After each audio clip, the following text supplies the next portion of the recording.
You open this door with the key of reason. Beyond it is another dimension. A dimension of truth. A dimension of freedom. A dimension of joy. You're moving into the land of both the ideal and the real, of the possible and the actual. You've just crossed over into the Capitalist Corner. Where reason meets reality, welcome to the Capitalist Corner. Right, folks, where reason meets reality. I am the host of the Capitalist Corner, Mark Pellegrino, and also the chairman of the American Capitalist Party, along with my co-host and vice chair of the American Capitalist Party, Michael Liebowitz. Michael, what's up? You have so many shows now. I'm in Europe. I've been traveling for a full day. I am not recovered yet from jet lag. I mean, enormous jet lag and travel brain. So we'll see how much of this show you might have to take over. Well, okay, so in addition to the other shows you're doing. No, yeah. So you're not going to be pawning things off on me.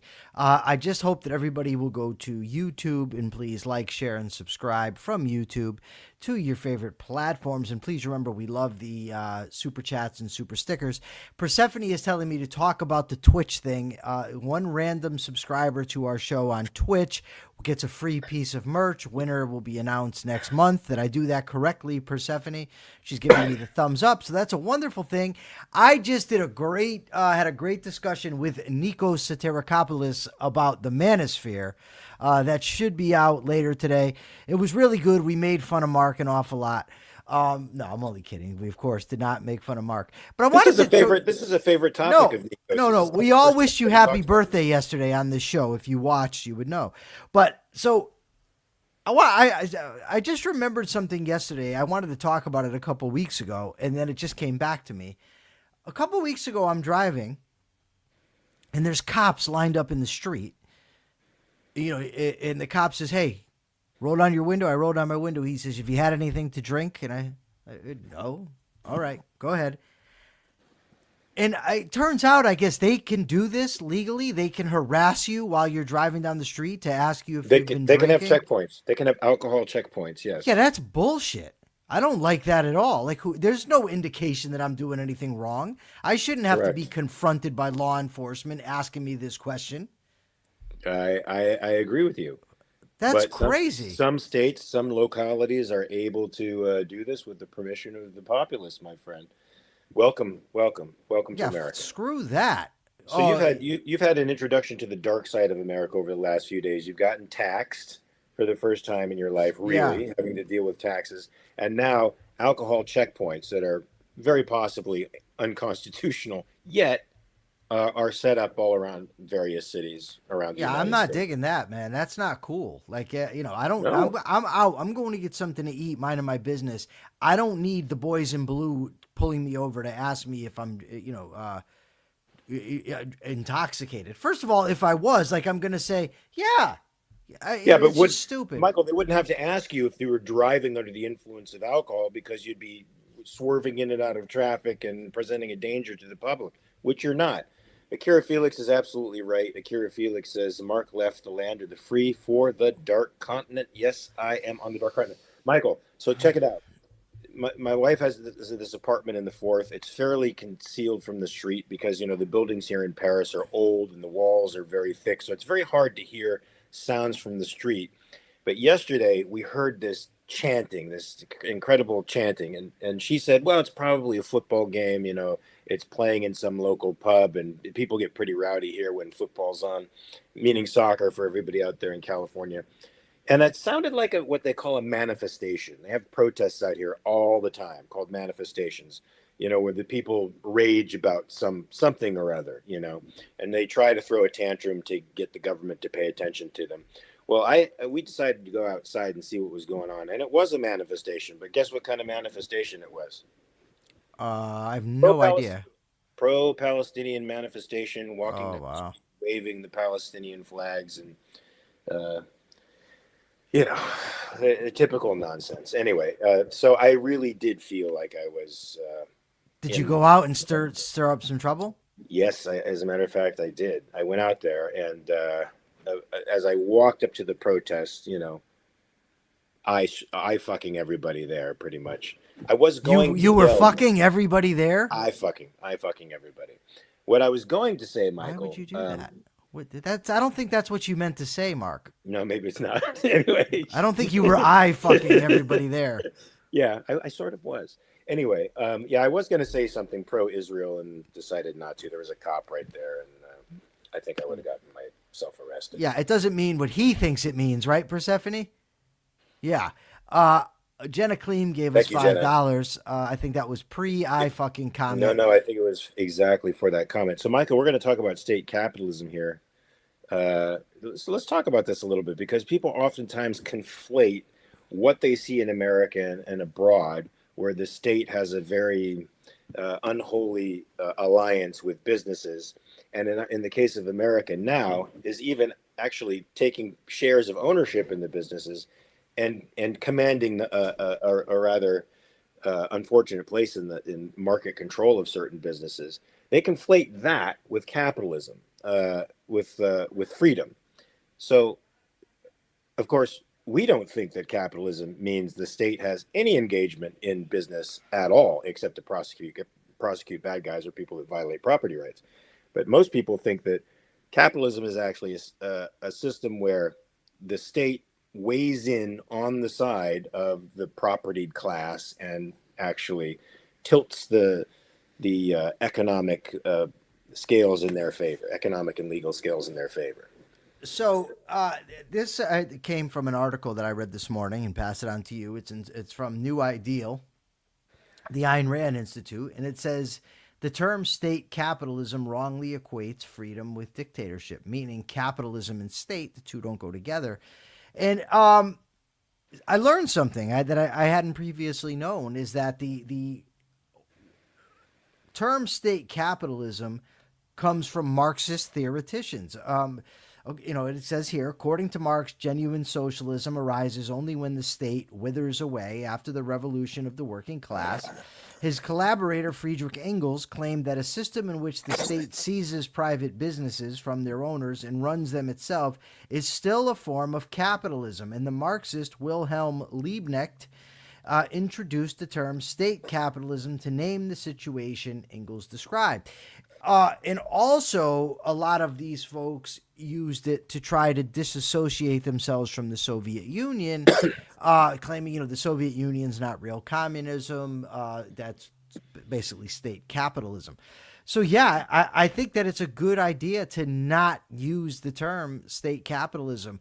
Nikos, interestingly, in our conversation just now, talked about the term crony capitalism, and he said we shouldn't even use that. And he just brought that up, totally different from what we're talking about here. But I think that's accurate. I think that when you have a situation where the government is buying stakes in companies or telling companies what to do, or anything along those lines, we ought to call it statism or fascism or socialist light or anything other than capitalism. We ought to use the word capitalism to mean the system by which individual rights are protected, and we should guard that jealously. And that was the argument in the article, and I think the article is correct. I agree with that as well. I've always hated the terms crony capitalism, and I hate the term state capitalism. It's marrying incompatible concepts, man. Capitalism means complete and total freedom with respect to exchange and associations between people. There is no state interference at all. There's no state, making favorable laws to people for trade or associations, Michael. It's just people allowed to be free. What is this background that you have wall. Here? It's a wall. You're just in front of a wall. That's correct. Well, all right. I mean, I'm not going to... that's cool, I guess, if that's what you want to do. I think maybe you could have jazzed it up a little bit. Well, the scenery's outside there, but my wife is watching television, and this is I'm consigned to the bedroom and a wall on one side of the bedroom. I figured it would be, the best solution here, but I can move around. I can try. tell you something? I've never seen you with your wife. I've never seen your wife at your house. I've never seen your wife when you're on the road. I'm starting to think, and she has responded to me on Facebook. I'm starting to think that maybe your wife is like Snuffleupagus on Sesame Street, the Big Bird's imaginary friend. Hey, she was just talking to Persephone just a little while ago. You missed it because you were Well, out. I get that that's what you're saying. I'm wondering if it's actually true. It is. I would bring you out there and show her to you, but I don't think she wants to be, On the Capitalist Corner? Yeah, it's correct. Akira Felix says something interesting here. That's such a betrayal of communism. Stalin was a real believer. That's true. They would rather throw him under the bus than accept that it doesn't work in reality. I just got a text making fun of you for using the term "I fucking." By the way, I'm sure. Okay. I'm sure Persephone did this. Okay, and by the way, that show you had me watch was fire. I liked that show. Something very bad is going to happen. Yes, I'm in the middle of watching it with Tracy, and she had some issues with it in exactly the same places that I had issues with it, but I think the show redeems itself. Oh my God. The show is one of the most unpredictable shows I've ever watched, and that's why I Don't tell me the end. I'm not telling you anything. I'm just saying that every time I thought I was predicting it, it changed up. It went in a different direction than what I thought. Very, very good work. Do you try to follow shows like that? Like you try to guess what the writer is going to do? I'm very good at it. Like normally I can do it. It's not, I normally know what's coming. In that show I didn't, and I was happy about that. Did you see the movie Sixth Sense? I did, but I saw the movie Sixth Sense after I already knew. Okay. That what the story was. Because I think my wife holds the record for figuring out the punchline of that movie. Literally within 5 minutes, she said, "He's dead." Wow. Well, that's cool. Yeah, right. I'm not that guy. I go along with the plot. I'm on for the ride. I'm not trying to outguess the writer at all. I'm just riding the wave of the show. What was Persephone doing to me? She just was making a face, and I'd like to put her up here. Yeah. So I just wanted to mention that, but back to the state capitalism thing, right? I think that words. I've seen No Way Out as well. Words matter, and I think in the case of capitalism, and we actually did a show about it, and there's been multiple definitions of the word throughout history, right? And I think it's a term worth fighting for. I think we need to claim it, and I think we need to defend it as the system whereby individual rights are protected. And I think we need to do that consistently and constantly. I agree. We're going to keep beating that drum, Michael. And that reminds me, people should like and subscribe to this channel, spread it across social media platforms, because this message that capitalism is really the system of individual rights that protects and preserves individual rights needs to go out there in the world, because a lot of people really have a jaundiced view of capitalism, Michael. It's almost endemic to our culture at this point. So guess what, Michael? What? Trump has proposed a military budget that is extraordinary. Well, it's not just a military budget. I mean, it's a budget that includes an overall budget. Yeah, it includes $1.5 trillion, which is up like 40% or something from previous spending. Sick. Which we talked about last time I was on the show. Yeah. We talked about that incredible military budget and how irresponsible it is to be proposing this with, Michael, just as usual, nominal cuts to other departments without really taking stock of the debt drivers out there in the world, the programs like Medicare and Social Security that are really driving the debt. They go up automatically. They're adjusted for inflation. They go up automatically. These are the programs that really need to be taken care of. They're about 75% of the national debt. And if we could get that under control, we might be able to solve this debt problem. But if you voted for Trump with the anticipation that this guy was a businessman, it would somehow handle the debt crisis, you're sorely mistaken. I hope you, at this point, if you didn't realize it the first term, you should be realizing now that this man is not fiscally responsible. No, and it does call, I think, for like 10% cuts in some things. But I think the author, Veronica, I don't know, DeRuggi, I can't pronounce it. But she mentions this is just cosmetic stuff that isn't going to happen anyways, because it's the same type of stuff that Republicans always put forward that ultimately gets nowhere, but the increases do get somewhere. But, the more I read in national debt, if you're not willing to do something about your socialist, Social Security, Medicare, Medicaid spending, you're not denting this thing. Of course, also, increasing defense spending by 42%, that's not something that's just done for the sake of the war, but is an actual, increase in funding. Not good. Yeah, but Michael, what's so crazy about this is that everybody in Congress knows that we are headed for a debt crisis. They know that we are going over a fiscal cliff, and yet they don't have the political will or the intestinal fortitude to do something about it. They know enough to talk about it. They know enough to claim that they need to be fiscally responsible. And in their meetings, this is a conversation that they're having. But nobody's willing to do what needs to be done. So the question is, Michael, how do you change the physical, the financial, fiscal aspect of government when you've created a spoil system democracy wherein 51% of the population is now dependent upon the government for some form of subsidy or paycheck? That seems like an impossibility. Yeah, I don't know. I wish I had the answer. Other than doing this, I don't know. People have been trying to get at this for a very long time. It doesn't work. I think that most people don't even see how the national debt affects them. It's like it's something that's out there, over there. They don't understand the amount of money that's going to, service the debt. They don't understand that taxes will either have to be raised or the money supply increased. Either way, you're screwed. $2 from Jeanette. Happy birthday, Mark. Thank you. I read an article today that Ayn Rand, this is from Mr. Deagle, misinterpreted Kant. He says, since I didn't read Kant, I submitted Rand's quote to Grok, and it judged them as inaccurate. Do you think this is correct? No, I don't.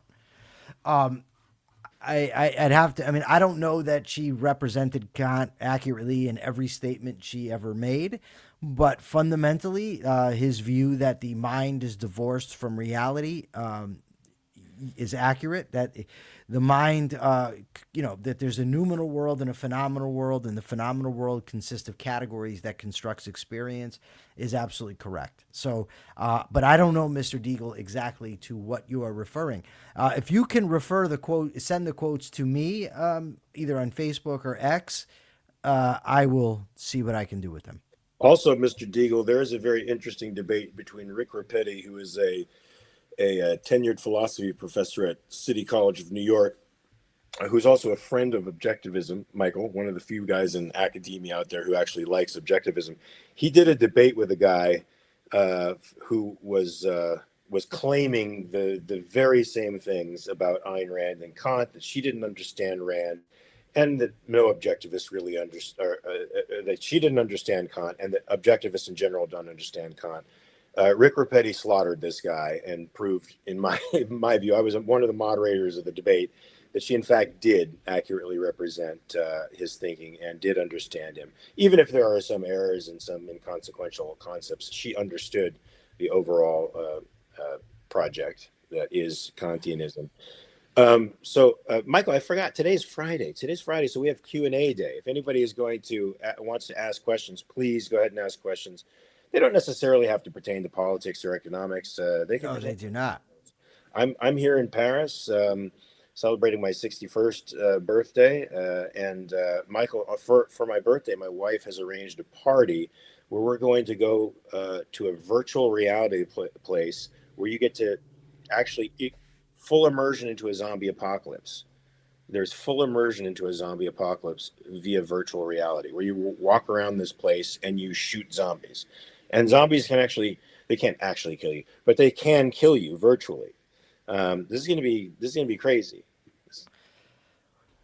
Thanks for rubbing it in that you get to go have all this fun. But either way, no, it does. It sounds great.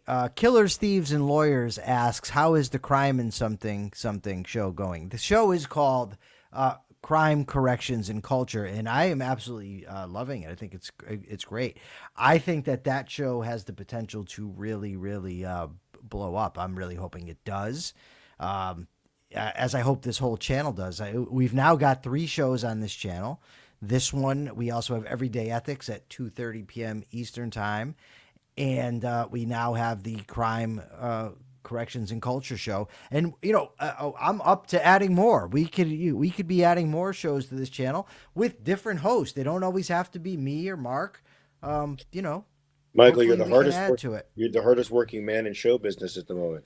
Hey, Akira Felix says something interesting. People can't comprehend the trillions in debt. I agree with that. One of the biggest problems with the debt is that people think it's inconsequential. Now, Michael, do you think this is, I agree with that. They do think it's inconsequential, but don't you think it's partly because people have been predicting a debt crisis for decades upon decades, and it still keeps getting pushed down the road? It's because they predict the debt crisis. Murray Rothbard actually talked about this, that, that's not a good thing to do, basically. I don't remember his exact words, but they're constantly predicting the debt crisis.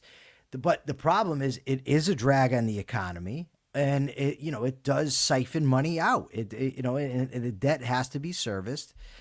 So, is George Reisman's book Capitalism good as the first treatise on capitalism to read? I would not recommend that as the first. I mean, first of all, have you read it? Yeah. You've read the Capitalism? Yeah. But by Reisman? I wouldn't be. Yeah, I mean, it's a huge book. There's a lot of nomenclature in there that is difficult to understand, and he gets some things wrong that may be confusing. But I just think the pure size of the book, it's very intimidating.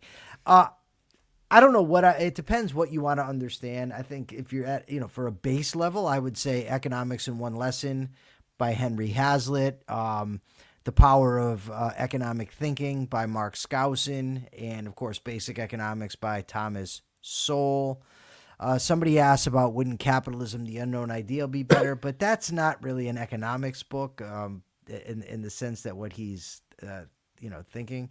But I think it'll give essential moral information that people need. If they need that moral ammunition, I think to fight for capitalism, Rand is the person to go to for that. Yeah, if it's for a moral defense, Free to Choose or and Capitalism and Freedom by Milton Friedman are also very good.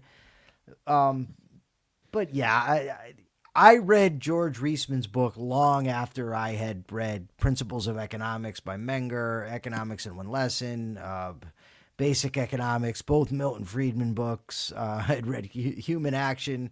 I hadn't yet read Man, Economy, and State, but I had read The Wealth of Nations, Adam Smith. So I just know. I mean, part of the thing is he draws a lot on classical economics for the, i.e. the cost of production theory of value. If you're unaware of the cost of production theory of value, it could get confusing. I would recommend reading it, just not first. But Mark seems to disagree. Well, no, but I'd read it after I'd read a lot of the Austrians as well. So, I mean, it is a language you have to get used to. Let's just put it that way. But his articles are great. I mean, you could start off with some Reisman shorter stuff. I think he makes some excellent points, or some shorter books even, for that matter. Hey, Michael, do you want to talk about the Straits of Hormuz? Well, I wanted to talk about something else first, and I forgot what the hell it was. It wasn't the debt? No, I want Mr. Deagle to send me this article or to tell us what the article is about that talks about Rand misrepresenting Kant. Okay, yeah. So send Michael that article. He's actually read Kant. That's time you can't get back, Michael. Okay, this is nice that my girlfriend comes on the show and the first thing she says is, "Mark, you look great." Wow, I appreciate that. Nice. So Michael, it seems like Trump. Oh, wait, we've got some questions here. So first things first, Gary Menard gives us $5. He says, just like not using hyphenated capitalism lingo, we should all not use democracy as positive. Only use it literally and as the amoral negative it is. Thank you, Gary. I think that's nice. Absolutely agree with that. Akira Felix says, you look good. Diana says now she's backpedaling. She says, no, LOL, he doesn't look shady anymore. I never knew you looked shady to begin with. Evidently, my girlfriend's been running around thinking you look shady. I look shady? Yeah. It was probably all the time you were busting my balls for having that mustache. And it just got in people's Or heads. it could be the fact that you told her that the wait staff at a restaurant knew she was stoned. Maybe that's what did it, made her think you were a little shady. Right? When you're screwing with somebody who... This needs to be backed up, folks. Look, occasionally when I'm around a stoned person, I like to freak them out by making them a little bit paranoid. I don't know. Call it a little... So do I. But Diana says it was the mustache. So evidently it was the mustache. Okay, thank you. I Okay. kind of figured that. But yeah, Mr. Deagle, let me know what the article is. Please either send it or tell us. Yeah, so go ahead and address the Strait of Hormuz here. Well, I guess, Michael, while I was flying to the Dark Continent, a deadline had been reached for either the USA to attack Iran fully to take out their power infrastructure, bridges, and oil infrastructure, or there was going to be a ceasefire because the Straits of Hormuz were going to be opened. I don't remember any conditions being placed upon that opening. It was an unconditional opening, provided this ceasefire happened. Apparently, there's a ceasefire, but Iran is still controlling what goes through the Straits of Hormuz. And out of the something like 3,000 ships that are stranded, they're stranded in the Persian Gulf, only 10 got through, Michael, recently. So Trump is sort of storming about that now. I guess he's having a hard time figuring out how a criminal enterprise like the Iranian regime could be such a bad faith negotiator. It's not like there isn't historical precedent for this, Michael. So what do you make of this? I make of it that he's a schmuck. I don't know what else I don't know what else to say about this. Mr. Deagle, I don't know where you sent it, but I don't see it anywhere. I also want to answer it. Links can't be posted in the chat. Yeah, that's true. I'm not a guy, because I talked about the other day and I said, everybody on all sides of this says that it's right, that they're right. Once Trump said that they had struck some sort of a ceasefire deal. And somebody said to me, well, you think you're right too. The thing is, I generally don't make predictions, especially not when things like war.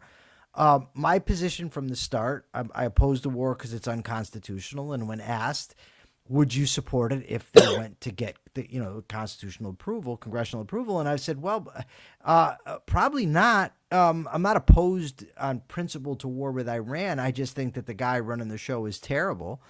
So while I wouldn't predict the specific ways this could go wrong, it doesn't surprise me when it does. Of course, it's not over yet. They could start again, whatever. But the inconsistencies coming from Trump and the claims that he makes, Ann Coulter posted something today that basically said that our neither our allies or enemies can take us seriously at this point. So that's Ann Coulter. Yeah. So the argument that I had heard for a lot of people to justify this was that you need to basically deterrence. Deterrence is important, and I agree. Does anybody think that this has worked to deter the Iranian regime? They're the ones making demands. They're the ones saying, no, Israel has to has to agree to not attack Lebanon or we're not in. They're the ones that are holding up the Straits of Hormuz. Their propaganda machine are the ones out there mocking Trump. So it certainly doesn't seem that they've been deterred. And if they're not deterred, if the argument was, and I'm sympathetic to it, that by allowing the Iranian regime to get away with this for so long, their hostility, that it emboldens others. To me, that's the best argument that I've heard for why any connection between the Iranians and the Wahhabi Sunni Islamists to attack us is that they're emboldened. But does anybody think that they're not emboldened by this? That's my take on it. Absolutely. So Jeanette says Lebanon was not in the agreement. Well, you might be right. The problem is Trump's a liar, so you can't believe him. The Iranians said it was. They're liars. You can't believe them. And I think the Pakistanis also said it was in the agreement, but I don't really believe and they're them. liars. You can't believe Right. them. So, and that's part of the thing- problem when negotiating with psychopaths. But one thing we do know, Michael, is that Trump is pressuring Netanyahu to resolve the conflict over there in Lebanon. Well, that's being reported also. Again, you have to be, careful, but yeah, it seems that he's putting pressure on Netanyahu to sort of dial it down. Jeanette, you say that Lebanon was not in the agreement. Ian Gilmore said, "How do you know?"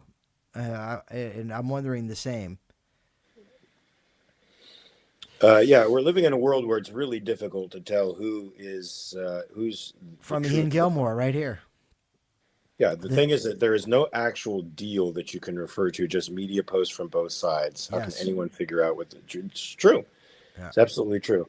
We're living in a world ruled by psychopaths, Michael. I think that was a very good comment. Now, Ian Gilmore says, what do you think about the pro-ICE articles in Capitalism magazine by Valiant and Peikoff? I didn't know about these articles. Did you? They are there. So I did read them. I didn't study them, intensely to really give a strong view on it. I'm sympathetic to the part that James wrote. I think he's a little more heavy-handed than what I would be, but we're not that far apart, at least from my initial reading. I may go back and come to some different conclusions. Leonard's part, I disagree with. I don't think it was. So I think that his evaluation is just wrong about ICE. I think that ICE is unconstitutional. I think they are law enforcement. I think Binswanger was wrong about that. But the idea that ICE are somehow heroes or that we should support them, no, I don't buy into that one bit. And I think that Leonard was just wrong on that. I mean, I don't know. His Jim's stuff was far more technical, so it's going to take a much more deep dive when I get a chance to really analyze it. But Peikoff's stuff was not all that technical, and I didn't think it was really good. But that's the thing is that, I don't think it helps when people are referring to ICE as the Gestapo either, and so as Akira Felix points out, I think that's problematic. I look for accuracy when I'm arguing things, not hyperbole, not, scoring points. Not that I never like to score points. I do, but I just like them to be based on accuracy. I want my points to be accurate. I don't get the impression that Leonard is, did a deep dive into the constitutionality of immigration law, to who's being arrested in the thing. So Ian Gilmore says the Peikoff article feels like a verbal tirade that someone transcribed rather than a serious piece of writing. So I found issue with this article by Peikoff. I found issue with the article he wrote in support of Trump, anti-Trumpers against Trump. Here's a problem that I have, though, with the anti-Peikoff crowd or the critics of Peikoff. I don't think that his article that he wrote in support of war with Iran right after 9/11 was much more on point than these. But yet I didn't hear it coming from a lot of the objectivist faithful, or for lack of a better word, but objectivist movement criticizing that. They criticize this because they disagree with the conclusion, and that I have a problem with. And look, I think Dim Hypothesis was a work of genius. I think that The Ominous Parallels was a work of genius. Much of what Leonard did, I think, was fantastic. 3 things he's written in his life that I really have issue with, and none of them are really philosophical. They're foreign policy.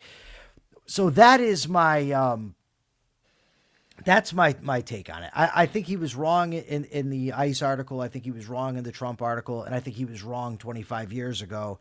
I just don't hear a lot of the criticism coming of that article, and where I do hear it coming at this. And I found similar errors in both. Okay, interesting. I should read these two articles. But you like you had some agreement with Jim. Yeah, well, in fairness, I mean, I know Jim's views, and I talked to Jim, while he was working on the article, so I kind of knew what was coming in Jim's portion of the article. But I don't, I didn't, there's things that he does. When I read something like that, normally I like to really digest it, look, fact check this, what's the implication? I didn't do all that. I gave it the once over. I gave it a quick read. It seemed to me there was stuff in there that was more heavy-handed than what I would like. There was some things he was like, I want to read Gary's comment in a minute. One of the things Jim said that I thought could lead to confusion, and indeed did, but I knew what he meant, is where he said objectivists who take a different view are confused. But then he said there is a correct view from objectivism, but no view can be considered objectivism. And what I'm very confident he means is that, yes, indeed, the objectivist philosophy implies a given position on immigration. But given that Ayn Rand didn't write it, nobody else can claim they have found the objectivist position and this is it. Right. But I did think the language was a little confusing there. So Gary Menard says, even if one believes Iran wasn't a spiritual and physical fountainhead of Islamists, it will certainly be after Trump's enabling it into a jihadist David beating the great Goliath. I don't like the term fountainhead, Gary. I get your point, and I think I agree with the sentiment. But when you're talking about the ideological fountainhead, and Mark and I have discussed this before, it's unequivocal. It's not really up for debate, except for in objectivist circles, who was the spiritual fountainhead, the ideological fountainhead of Al-Qaeda and ISIS, and it's just not Iran. If anything, the same people that influenced Al-Qaeda had a indirect impact on the Iranian resolution. And I don't think any of these Islamist groups and countries. By the way, hold on, I just wanted to say something because Diana said happy birthday, Mark. I just wanted to tell you. Thank you, Diana. Yeah, I don't think any of these Islamist states and or jihadist groups have any illusions about the West. They understand the West to be quite weak and incapable of carrying a conflict through to its natural conclusion. So this is just, Michael, just more grist for the mill. I mean, it's just proof of what they already know about us, what they've seen over the last few decades from the United States and Europe, which is a rather tepid response in our own self-defense. And they know they can tap just war theory to work in their favor. They know that we're not going to do what they would possibly do to us. And there's safety in that, Michael. It makes them brave. I just wanted, because Ian Gilmore said something, and I'm not going to really disagree. He says the 9/11 article is much deeper, develop argument. That doesn't mean it's right, but it's an actual argument. The new thing isn't. What I mean is that the article is based on faulty premises and inaccurate information. And I didn't hear a lot of people calling that out. And so just to call Leonard out now because you disagree, or as one person, there's people saying, oh, Leonard shouldn't be writing. And I disagree with that wholeheartedly. He's 92 years old. He should do whatever the fuck he wants. And if he writes an article and we disagree with it, we're free to say so. But I don't think that he should limit what's in his interest. And I think writing is in his interest. I don't think that he should do that because somebody thinks that it's tainting his past writing or somehow tainting objectivism. That it's his article's not an objectivist. It's not objectivist doctrine. It's his viewpoint at this point in his life, and he's free to do it. And I encourage him to continue to do so. I certainly won't hesitate to criticize it when it's wrong or when I think it's wrong. So. Yeah, I listened to the debate with Peikoff on immigration, and I thought your own won that debate handily. Okay, Wow, I feel completely out of loop. When was that debate? 2012, I think. I haven't seen it. Why haven't I seen that debate? I don't know. So, Michael, do you want to talk about Trump and the Second Amendment? Let's talk about why you didn't see that debate. Well, we can't because I don't know why I haven't seen it. No, I haven't seen a lot of the stuff from ARI. I happened to come across that somewhere, you know what I mean? And I said, oh, wow. And I watched it. Yeah. You know, one of the things that I'm kind of grateful for, and it's 2013, Peikoff podcast website. It's not a video. So, is that my understanding of objectivism comes entirely from reading. Right? It's not an ARI, it's a Peikoff radio show. Okay, but my point is still going to stand. So everything that I got, for instance, like I read this, I mean, you can see, I still read it today. I don't know how many times, took my own notes, did my own writing, compared and contrast, debated with friends. I didn't have anybody else outside telling me what I should be thinking about it. Right. And I didn't have any ancillary articles that I was, reading that I could confuse for objectivism. And that, I think, I'm very grateful for that. Let me just put it that way. Not that this isn't a criticism of ARI or anybody else. I'm just saying that for me, I'm happy that I was everything that I learned was right from direct sources. Yeah, and that made you digest her philosophy completely on your own and make it your own, which is good. You didn't copy a professor's ideas. You had to make objectivism. Yeah, like something that bothers me, Mark, and I don't know, maybe it's just a pet peeve of mine, maybe. So Matt Walsh posted something about, public hangings and torturing criminals and shit like that. So I said, what did I say? I said, this guy knows obviously knows nothing about criminal justice. And I posted that to Facebook. And this guy comes in and he uses this phrase, and I knew instantly where he got it from, and I'm pretty confident why. He says, you can't, and I didn't mention rehabilitation. He says, you can't rehabilitate somebody that's never been habilitated. Okay. Oh, that's straight out of Inside the Criminal Mind. Of course it is. And my guess is he read Inside the Criminal Mind because Peikoff recommended it. Right? So I responded to him. I said, yeah, I know the semantic truth. I knew Samanow personally. Like, you're coming in as if you're, offering some intellectual originality or, a critique that I know you got from one guy who likely you only got because it was recommended from another guy. Right. Right. And it's like, I just, when people do that, like in a discussion, when they then respond to me with something that's straight out of something I've read, almost a verbatim quote, it's like, come on. I mean, if you said, well, it's like so and so said, then okay. But when you just, come on. I agree. All right, you could get to the next point. Well, Michael, one of the reasons that people have gravitated towards the Republican Party back when it was the conservator of classical liberalism was because they did seem to have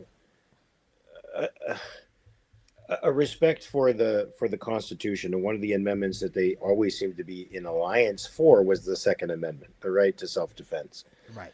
But now Trump seems to be selectively applying the Second Amendment, and this happened really was highlighted by the death of Mr. Preety in Minneapolis, who was, for those who don't remember, a protester who went to protest the ICE, demonstrate against the ICE incursion over there in Minneapolis.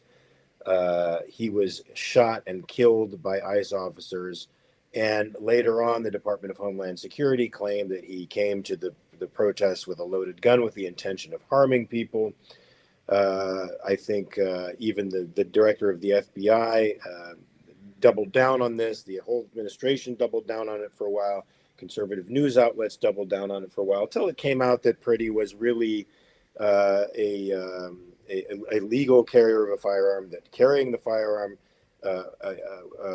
under Minnesota state law, and of course under the Constitution, was completely appropriate, and that he didn't brandish the weapon at any time during the time he was assaulted by police officers and eventually murdered. In fact, the gun was removed from his person before he was shot, and never at any time during that final conflict did he brandish the gun or go for the gun in any way, and even though they tried to present it as if he did, Michael. So now Trump comes out with this rhetoric that you really shouldn't be carrying a gun in the street, that you shouldn't be carrying it to these events. And the administration is circling the wagons now around this idea that you shouldn't carry guns under certain circumstances, the circumstances being whatever the Republican Nationalist Party claims they are. Yeah. So in the first... Hold on now. Now I forgot what I was going to say. Oh, in the first term, he, of course, signed the bump stock ban, which I guess was overturned by the court, so that's a good thing. But he also, he made that statement about take the guns first, then have due process. And as this article points out, he's always, prior to trying to become a Republican politician, he's called for various bans on various types of weapons, so it shouldn't be surprising. Nothing really should be surprising that comes from him. Right? He's shown us what he is. We can believe him. Why some people don't, I don't know. Yeah, folks. It's not like he's really been strong on the Second Amendment, and he's got a long history of abandoning it when it suits him for political gain. This shouldn't be surprising, Michael. But what is surprising is how the Republicans are walking lockstep behind him in favor of the stuff that he's talking about. That like the nationalism, the extreme nationalism, and even the reveling in gathering shares of companies seems to be the represent the complete annihilation of the former Republican Party. The morphing into something that is unrecognizable, at least when I was growing up, is now a completely different party. I wonder how different they really are, Mark. I mean, I agree with you. They're different in terms of rhetoric. I guess no, they're different on tariffs. So yeah, I would say that. Yeah, they're different. Never mind. I mean, Michael, they always had a problem marrying conflicting values. They couldn't do it. That's why they've been losing slowly over the years. But there were occasionally the Republicans that stood up for the conservation of classical liberalism, small government, big individual. You're a completely free person. At least they were able to say the words that made you think that was their essential moral philosophy. Now they don't even pretend to say those words. Those are gone. So they've completely changed into a different party. Even if they were implicitly one thing and explicitly something else for a while, now they've just gone over to the other side. They've embraced the dark side, Michael. What do you think of my new shirt? I didn't know you had a new shirt. Persephone noticed. She doesn't like it. It's white. I like this shirt. It's so cozy. It's comfortable. I like the way it looks, but Persephone doesn't like the way I look in lighter colors. She likes me in dark colors. I think it gives me like a bad boy look. And she likes that, I think. The dark colors? Yeah. Well, dark colors are just more flattering to the figure, that's all. I hate nose hairs. I don't blame you. Nose hairs are they're so uncomfortable. Like they start itching, and I hate it. They're the bane of everyone's existence, Michael. Not everyone's, but people who are growing older. Yeah, I find that as I get older, I got hairs coming out over here. It's like, come on, like this is ridiculous. You really want to go there at this time on this Friday? You really want to end the week with this? Why not? Okay. Yeah, as you get older, you're going to find, Michael, that hair falls out of places it shouldn't. It grows in places it shouldn't. Extraordinary places. Yeah. And I have friends, and they don't seem to care about it. Like they got hair, like ears are just going, whoosh, whoosh, and I'm like, dude, like, come on, do something with this. Not only that, Michael, the nose continues to grow, the ears continue to grow, while everything else is basically I guess, falling into human entropy. But the nose and ears are just going gangbusters. Yeah, I don't understand the person who has eyebrows that you could pull up and touch your hairline. Don't understand those guys. Don't understand the people who let bushes come out of their ears or who allow nose hairs to come. You know who I hate to say it, who doesn't mind the nose hairs? Andy. Really? We're going to make this personal? I just have to say it is something. It is something to consider. Andy shaves, like, I think he gets a haircut and shaves like once a year and then just lets everything go from there. Okay, well, that makes sense. So, Michael, we can continue with some more news items here because Orbán is on the ropes. Yeah, we had a big discussion about him yesterday. That's why Yeah, I tell me about that. included this Because here. I saw that. What do you mean? You want me to rehash an entire Yes, a episode little again? bit. Sure, No, yeah. we're not doing that. You could have watched the episode and then you'd But I know. couldn't. I was jet lagged and sleeping. But, dude, give me a summary. Well, we've got the populist right in America that supports Orbán, who's essentially a populist right authoritarian in Czechoslovakia. We're working over there trying to get him No, elected. not Czechoslovakia. Not Czech, Hungary. I'm sorry, Hungary. They all meld in my mind into one large place. It's okay. But yeah, I mean, he's not good. He's as a very authoritarian, anti-immigrant, pro-religion, anti-homosexual. That's his jam. But it looks like he might lose this election. But the article that I had you read today talks about don't count your chickens. Don't be too excited. Even if he does lose, he's put a lot of things in place that aren't just going to go away. And his party, I guess, could also make a comeback. Yeah, apparently his party has infiltrated pretty much every area of government. So it's going to be very difficult. When you unseat him, you're not unseating the government per se. They're still pulling the levers, even though he's not there. But he also seems to be getting help from very strange bedfellows, which aren't so strange given his nationalism and racism.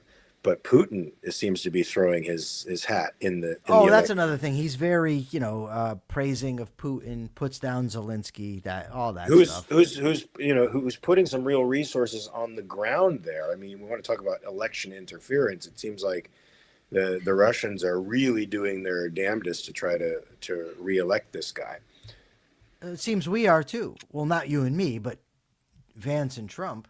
Oh, they sure like the guy, and the Republican nationalists certainly like this guy. And Michael, a few intellectuals I know that have gone from left to right seem to like this guy too. I remember talking to Peter Boghossian, who's a friend of mine, a fellow jiu-jitsu practitioner as well. He's a philosopher also, right? He's a philosopher, yeah, and he taught at Portland State University, but he was run out of Portland State because he and James Lindsay and Helen Pluckrose exposed the Marxism behind the grievance studies programs, and he was summarily drummed out of the university. And he's now become sort of a wandering rebel intellectual. But he seemed to like what was going on in Hungary there, which was a little bit disturbing to me. Yeah, it's disturbing to me too. Megan Ribbons has a question. What should I say to my state lawmakers to convince them to privatize primary education? I wouldn't bother saying anything to the state lawmakers. I would save those conversations for the other parents and other people within the community. I think you'd probably have much more luck than talking to a bunch of power-hungry politicians. Yeah, and I think this kind of thing is sort of beginning to happen, Michael. Post-COVID, people saw what their children were being taught.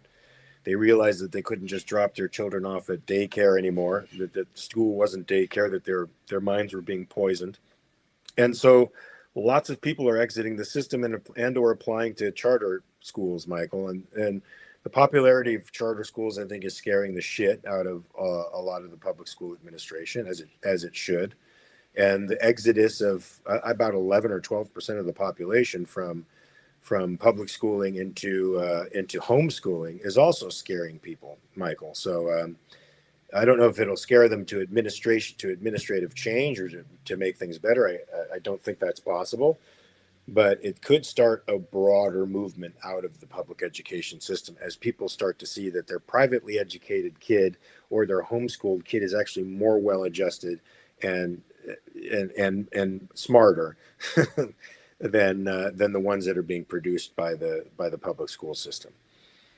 All right, so yesterday's our question, whatever it was that I asked that I don't remember, got nothing.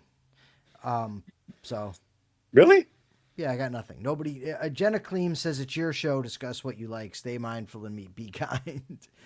And Ironheart just gives some faces. So there's really nothing there for that. So I guess just you give the capitalist thought of the day. I'll ask the weekend question. You got it. All right, folks. So, we talked a little bit about state capitalism, where Marxist thinkers have told us that, excuse me, I still have this thing, Michael. Oh my God. I still have it. Yeah, where Marxist thinkers have basically told us that there are different types of capitalism, and state capitalism, where the state either owns shares of a company or weighs in heavily in the market to influence the market. Well, that's just another brand of capitalism. But we at the Capitalist Corner and at the American Capitalist Party understand capitalism to be not that. It's the opposite. As Rand said, laissez-faire capitalism is a redundancy, because capitalism is laissez-faire. It means the government's hands are off of your business. In a capitalist system, the state does not interfere with voluntary exchanges between people or voluntary associations with consenting adults. It simply does not. You are free in a capitalist system, because a capitalist system respects and protects individual rights and the inviolability of property. The state is nowhere to be found except in the prosecution of criminals. So let's, folks, educate the world with respect to what capitalism is, and that these hybrids of capitalism, they are not capitalism. It's capitalism is simply the system that respects and defends individual rights. Go ahead, Michael. Absolutely. No, we're gonna do this. Go ahead, Persephone. You can ask the question, since you're gloating about how you get all the answers. Well, if it's facts, it's facts. Okay, it was Mark's birthday yesterday. So the question for the weekend is, what does everybody in the audience like to do for their birthday? And also in the comments of the YouTube video, say happy birthday, Mark. So Thank you. That was great. Question and homework. All right, look at that. That's why she gets all the things and we get nothing. That's right. She gets the things. She deserves the things. All the things. All right, take us out. Are you going to be here Monday? I am not going to be here Monday, because I'm going to be teaching class Monday at the time that we were doing. I'm not going to be home yet from teaching class. Okay, when will you be back? Do we have any idea? Tuesday. All right, Tuesday he'll be here, and 2:30 p.m. Eastern time today. Persephone and I will be doing Everyday Ethics. I really hope she comes up with a great topic. Of course she will, because that's the way she rolls. And folks, Capitalist Corner will see you same bat time, same bat channel on Monday. I won't be here, but they will be here, entertaining you and making you smarter, I think. Because I think good philosophy makes you smarter. 9 a.m. Pacific, 12 p.m. Eastern time. Please remember to tune in, and please remember over the weekend to check your premises. Peace.